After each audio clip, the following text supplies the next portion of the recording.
se retrouve aujourd'hui pour un épisode de mon podcast disponible également sur Spotify, Compte sur moi, qui est une lecture chuchotée. On s'attaque aujourd'hui aux Misérables de Victor Hugo. C'est parti. En 1815, Monsieur Charles-François Bienvenu Myriel était évêque de Digne. C'était un vieillard d'environ 75 ans. Il occupait le siège de Digne depuis 1806.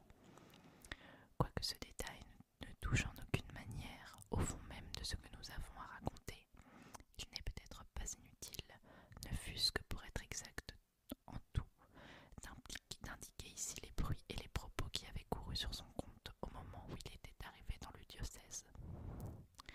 Vrai ou faux, ce qu'on dit des hommes tient souvent autant de place dans leur vie, et surtout dans leur destinée, que ce qu'ils font. Monsieur Myriel était fils d'un conseiller au Parlement d'Aix, noblesse de robe. On comptait de lui que son père, le réservant pour hériter de sa charge, l'avait marié de fort bonne heure, à 18 ou 20 ans, suivant un usage assez répandu dans les familles parlementaires. Charles Myriel, nonobstant ce mariage, avait, disait-on, beaucoup fait parler de lui.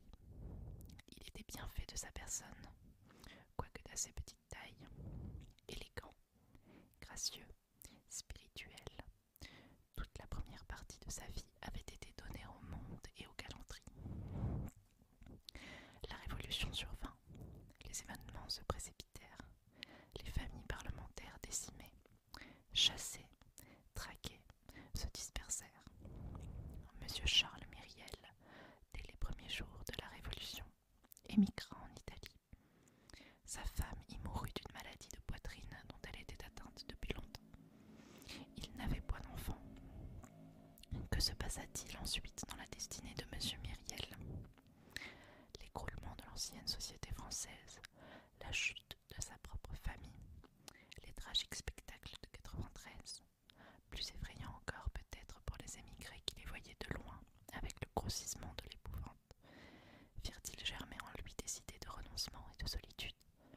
Fut-il au milieu d'une de ces distractions et de ces affections qui occupaient sa vie, subitement atteint d'un de ces coups mystérieux et terribles, qui viennent quelquefois renverser en le frappant au cœur l'homme que les catastrophes publiques n'ébranleraient pas en le frappant dans son existence et dans sa fortune? Nul n'aurait pu le dire. Tout ce qu'on savait, c'est que, lorsqu'il revint d'Italie, il était prêtre. En 1804, M. Myriel était curé de P, Brignoles. Il était déjà vieux et vivait dans une retraite profonde. Vers l'époque du couronnement, une petite affaire de sa cure, on ne sait plus trop quoi, l'amena à Paris. Entre autres personnes puissantes, il alla solliciter pour ses paroissiens monsieur le cardinal Fesch. Un jour que l'empereur était venu faire visite à son oncle, le digne curé qui attendait dans l'antichambre se trouva sur le passage de Sa Majesté. Napoléon, se voyant regarder avec une certaine curiosité par ce vieillard, se retourna et dit brusquement: « Quel est ce bonhomme qui me regarde ?» « Sire, dit M. Myriel, vous regardez un bonhomme et moi je regarde un grand homme. Chacun de nous peut profiter. » L'empereur, le soir même, demanda au cardinal le nom de ce curé, et quelque temps après, M. Myriel fut tout surpris d'apprendre qu'il était nommé évêque de Digne. Qu'y avait-il de vrai, du reste, dans les récits qu'on faisait sur la première partie de la vie de M. Myriel? Personne ne le savait. Peu de familles avaient connu la famille Myriel avant la Révolution. M. Myriel devait subir le sort de tout nouveau venu dans une petite ville où il y a beaucoup de bouches qui parlent et fort peu de têtes qui pensent. Il devait le subir,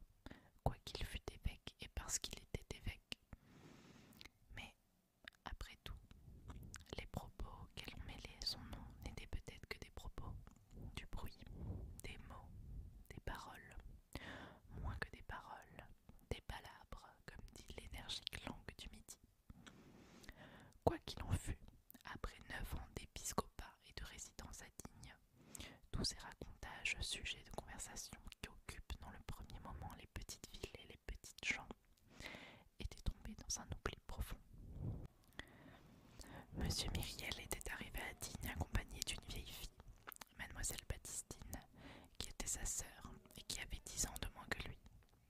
Ils avaient pour tout domestique une servante du même âge que mademoiselle Baptistine et appelée madame Magloire, laquelle, après avoir été la servante de monsieur le curé, prenait maintenant le double titre de femme de chambre de mademoiselle et femme de charge de monseigneur. Mademoiselle Baptistine était une personne longue, pâle, mince, douce. Elle réalisait l'idéal de ce qu'exprime le mot respectable, car il semble qu'il soit nécessaire qu'une femme soit mère pour être vénérable. Elle n'avait jamais été jolie. Toute sa vie, qui n'avait été qu'une suite de saintes œuvres, avait fini par mettre sur elle une sorte de blancheur et de clarté. Et, en vieillissant, elle avait gagné ce qu'on pourrait appeler la beauté de la bonté. Ce qui avait été de la maigreur dans sa jeunesse était devenu, dans sa maturité, de la transparence, et cette diaphanéité laissait voir un ange. C'était une âme plus encore que ce n'était une vierge.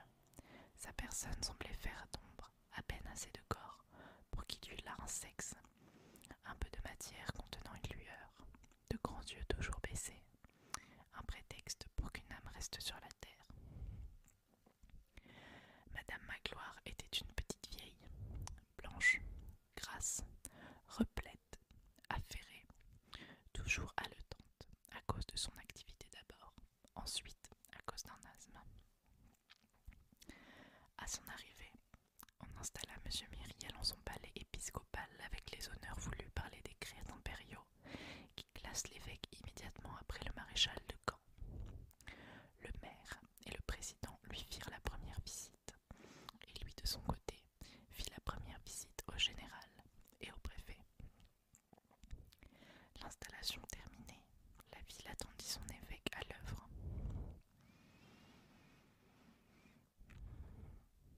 Le palais épiscopal de Digne était attenant à l'hôpital. Le palais épiscopal était un vaste et bel hôtel bâti en pierre au commencement du siècle dernier par monseigneur Henri Puget, docteur en théologie de la faculté de Paris, abbé de Simore, lequel était évêque de Digne en 1712. Ce palais était un vrai logis seigneurial. Tout y avait grand air, les appartements de l'évêque, les salons, les antichambres, la cour d'honneur, fort large avec promenoir à arcades, selon l'ancienne mode florentine, les jardins plantés de magnifiques arbres.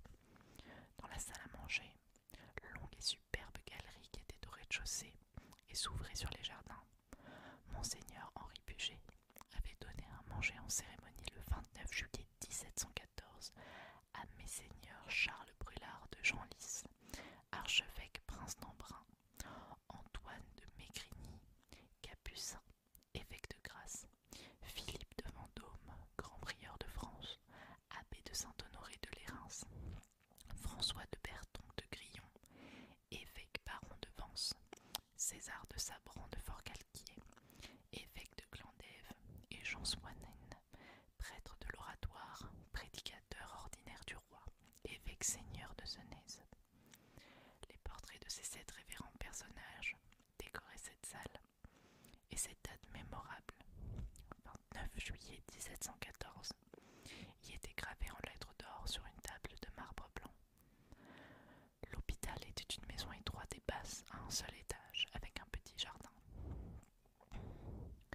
3 jours après son arrivée, l'évêque visita l'hôpital. La visite terminée, il fit prier le directeur de vouloir bien venir jusque chez lui. « Monsieur le directeur de l'hôpital, lui dit-il, combien en ce moment avez-vous de malades ?»« 26, monseigneur. »« C'est ce que j'avais compté, dit l'évêque. »« Les lits, reprit le directeur, sont bien serrés les uns contre les autres. C'est ce que j'avais remarqué. Les salles ne sont que des chambres et l'air s'y renouvelle difficilement. C'est ce qu'il me semble. Et puis, quand il y a un rayon de soleil, le jardin est bien petit pour les convalescents. C'est ce que je me disais. Dans les épidémies, nous avons eu cette année le typhus.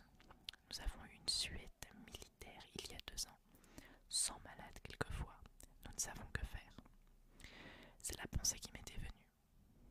Que voulez-vous, monseigneur, dit le directeur. Il faut se résigner. Cette conversation avait lieu dans la salle à manger, galerie du rez-de-chaussée. L'évêque garda un moment le silence, puis il se tourna brusquement vers le directeur de l'hôpital. Monsieur, dit-il, combien pensez-vous qu'il tiendrait de lits rien que dans cette salle? La salle à manger de monseigneur, s'écria le directeur stupéfait. L'évêque parcourait la salle du regard et semblait y faire avec les yeux des mesures et des calculs. Il y tiendrait bien 20 lits, dit-il, comme se parlant à lui-même, puis élevant la voix. Tenez, monsieur le directeur de l'hôpital, je vais vous dire.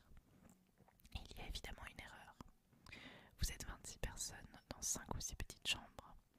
Nous sommes 3 ici, et nous avons place pour 60.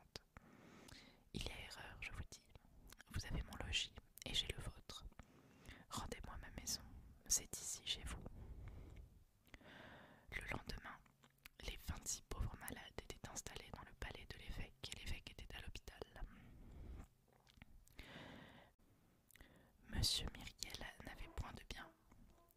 Sa famille ayant été ruinée par la Révolution, sa sœur touchait une rente viagère de 500 francs qui, au presbytère, suffisait à sa dépense personnelle. Monsieur Myriel recevait de l'État, comme évêque, un traitement de 15 000 francs.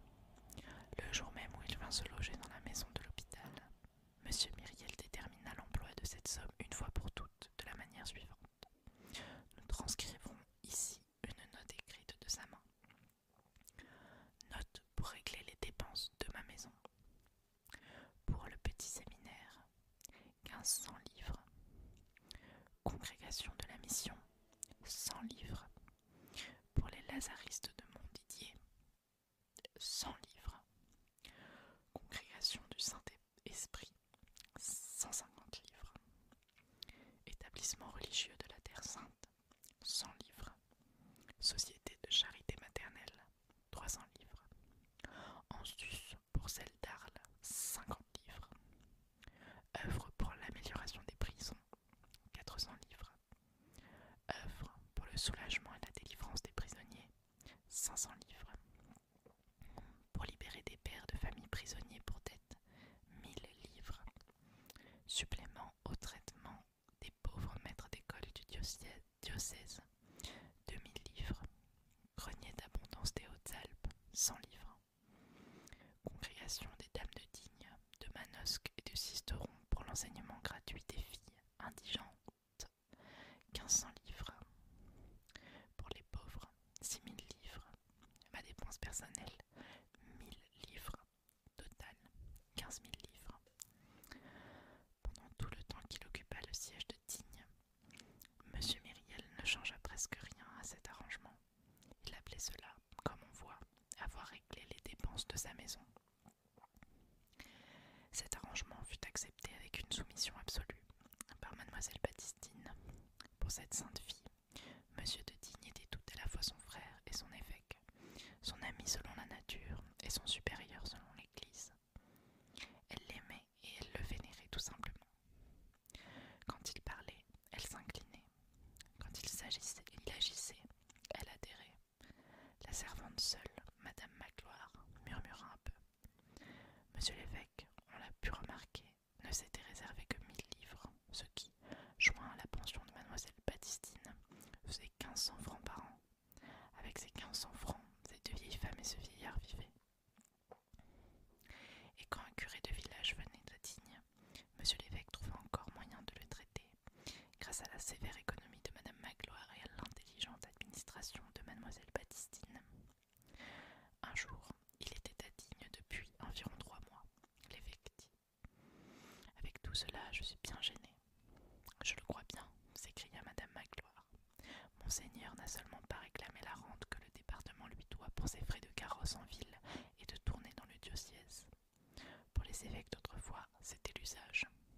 Tiens, dit l'évêque, vous avez raison, madame Magloire. Il fit sa réclamation. Quelque temps après, le conseil général, prenant cette demande en considération, lui vota une somme annuelle de 3000 francs sous cette rubrique. À monsieur l'évêque pour frais de carrosse, frais de poste et frais de tournée pastorale. Cela fit beaucoup crier la bourgeoisie locale, et à cette occasion, un sénateur de l'Empire, ancien membre du Conseil des 500 favorable au 18 Brumaire et pourvu près de la ville de Digne d'une sénatorerie magnifique, écrivit au ministre des Cultes, M. Picot de Préameneux, un petit billet irrité et confidentiel dont nous extrayons ces lignes authentiques.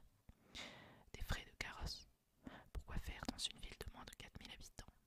Des frais de tournée. À quoi bon ces tournées d'abord? Ensuite, comment courir la poste dans un pays de montagne? Il n'y a pas de route, on ne va qu'à cheval. Le pont même de la Durance à Château-Arnoux peut à peine porter des charrettes à bœufs. Ces prêtres sont tous ainsi, avides et avares. Celui-ci a fait le bon apôtre en arrivant. Maintenant, il fait comme les autres. Il lui faut carrosse et chaise de poste. Il lui faut du luxe, comme aux anciens évêques.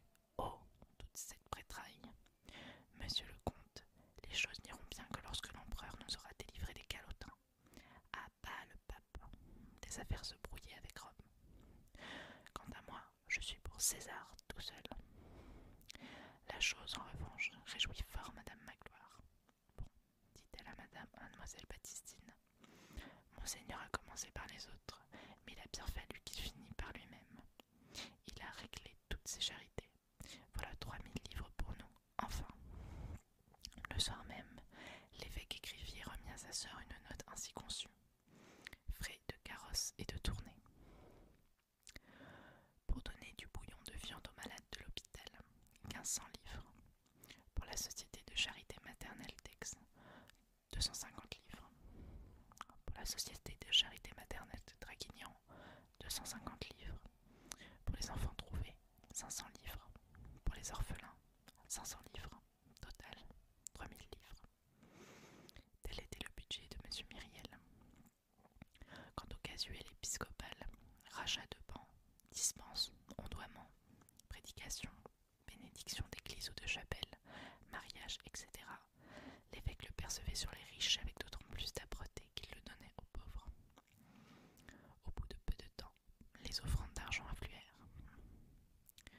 Ceux qui ont et ceux qui manquent frappèrent à la porte de M. Myriel, les uns venant chercher l'aumône que l'autre y venait y déposer. L'évêque, en moins d'un an, devint le trésorier de tous les bienfaits et le caissier de toutes les détresses. Des sommes considérables passaient par ses mains, mais rien ne put faire qu'il changeât quelque chose à son genre de vie et qu'il ajoutât le moindre superflu à son nécessaire. Loin de là. Comme il y a toujours encore plus de misère en bas que de fraternité en haut, tout était donné, pour ainsi dire, avant d'être reçu. C'était comme de l'eau sur une terre sèche. Il avait beau recevoir de l'argent, il n'en avait jamais. Alors il se débrouillait. L'usage étant que les évêques énoncent leur nom de baptême en tête de leurs mandements et de leurs lettres pastorales.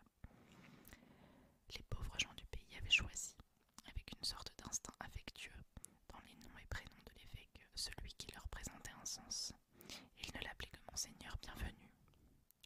Nous ferons comme eux, et nous le nommerons ainsi dans l'occasion. Du reste, cette appellation lui plaisait. J'aime ce nom-là, disait-il.